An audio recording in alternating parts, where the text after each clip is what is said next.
Sports anime ये जाने जाते अच्छे underdog stories, compelling MC and variety of great supporting characters के लिए। और फिर इनके हाई स्टेक मैचेस की तो बात ही छोड़ो। They are filled with tension, suspense and excitement that will keep you on the edge of your seat. और इस वीडियो में मैं आपको कुछ ऐसे स्पोर्ट्स एनिमे रिकमेंड करूंगा, तो वीडियो एंड तक देखना, तुम्हें अच्छे रिकमेंडेशन जरूर मिल जाएंगे। फिलहाल शुरुआत करते हैं हमारे पहले रिकमेंडेशन से, जो है मेजर। तो मेजर उन रेयर स्पोर्ट्स एनिमे सीरीज में से एक है जिसकी स्टोरी सिर्फ नेशनल या जापानीज में बोले तो क्वेश्चन तक लिमिटेड नहीं रहती।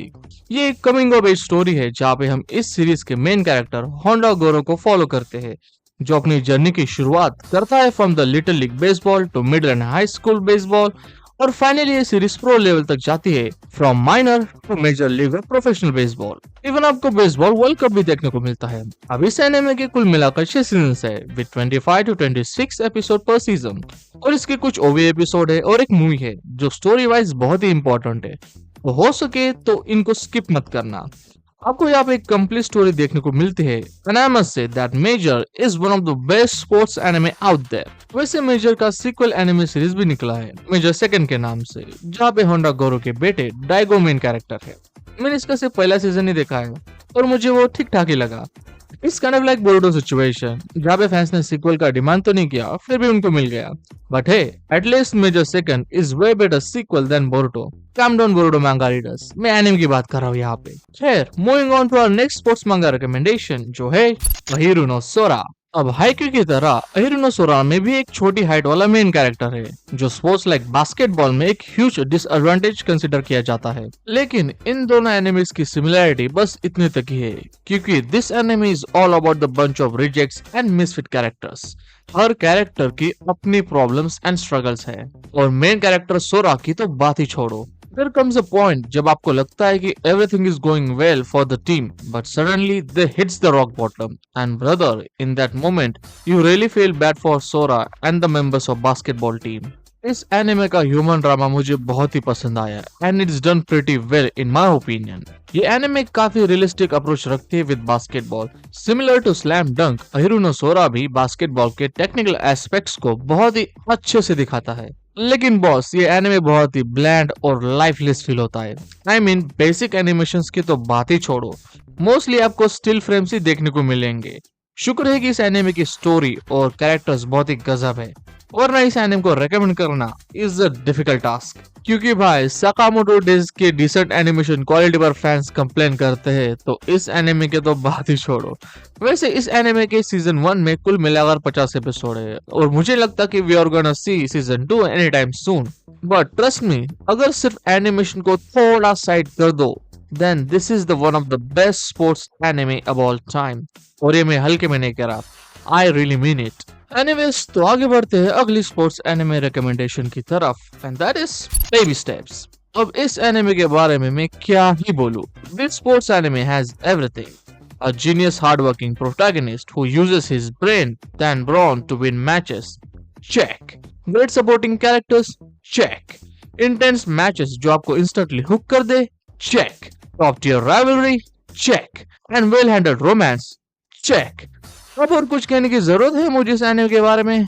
I mean, this is a complete package। मुझे यार बैटल ऑफ विट्स और एनालिटिकल बैटल्स बहुत ही पसंद है, और हमारा MC एचान just does that। He comes in the category of highly analytical protagonist। For example, एचान की नोटबुक्स को ही देख लो।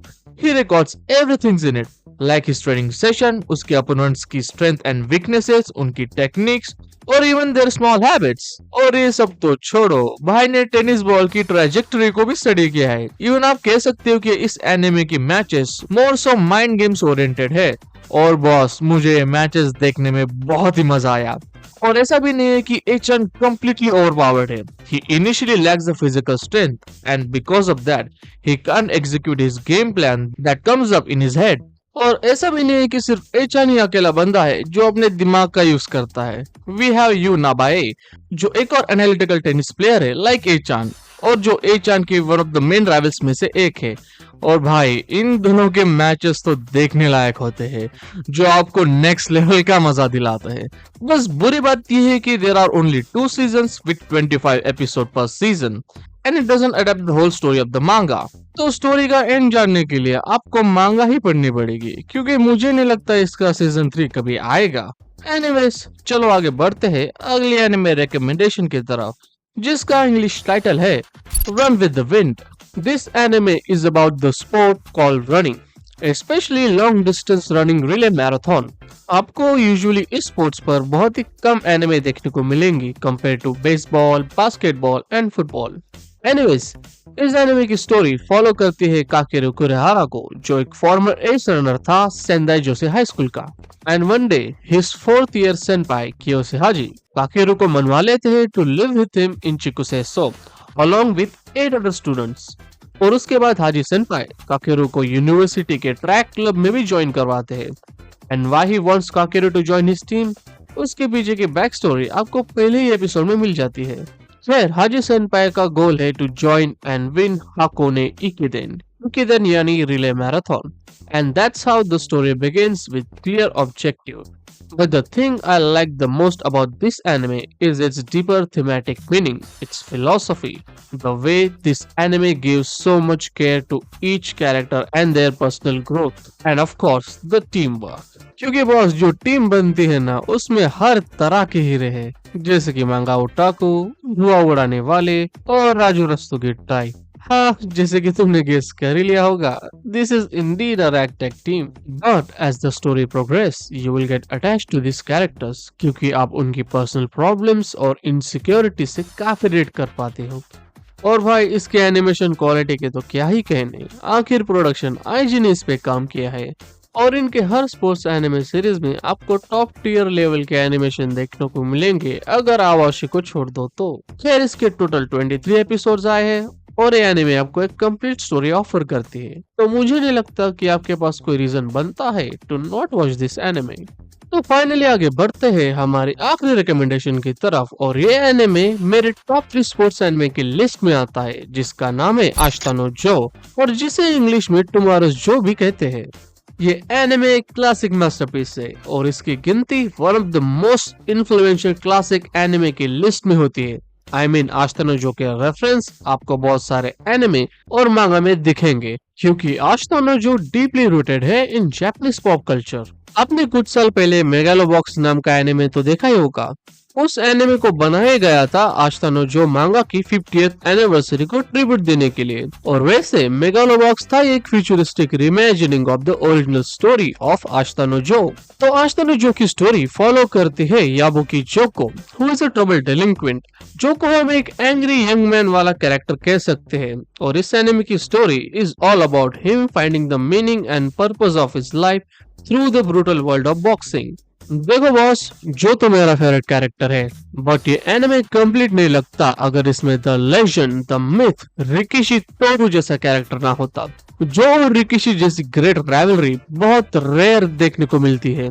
एंड बॉस, इस एनिमे की story doesn't hold back its punches. Story dark turn लेने में जरा सा भी कतराती नहीं, and it shows you the grim and dark reality of boxing world. And speaking of ending, क्या गजब एंडिंग थी भाई इस एनिमे की, क्योंकि बॉस आशिता नो जो की ending is considered to be one of the most influential anime ending of all time. यकीन नहीं आता तो इन पिक्चर्स को देखो। Yup, they all are Ashita no Joe ending reference. हाँ, इसके एनिमेशन बहुत ही पुराने हैं, और क्यों ना हो, इसका पहला सीजन आया था 1970s में, और फिर 10 साल के बाद 1980 में इसका सीक्वल आता है, जो बची कुछ स्टोरी और मांगा की एंडिंग को अडेप्ट करता है। इन 10 साल के गैप में आप सिग्निफिकेंट जंप नोटिस कर पाओगे in animation quality. For me, Ashita no Joe is a one of a kind story and I highly recommend it. मैं ये मास्टरपीस वाला टैग इजीली किसी भी एनिमे सीरीज को नहीं देता, बट आशिता नो जो truly deserves to be called a classic masterpiece। तो बस यही थे मेरे कुछ स्पोर्ट्स एनिमे रिकमेंडेशन। वीडियो अच्छा लगे तो लाइक कर देना, और हो सके तो सब्सक्राइब भी कर देना। इस वीडियो में इतना ही। I'll see you in the next one। तब तक के लिए tata, bye bye and sayonara.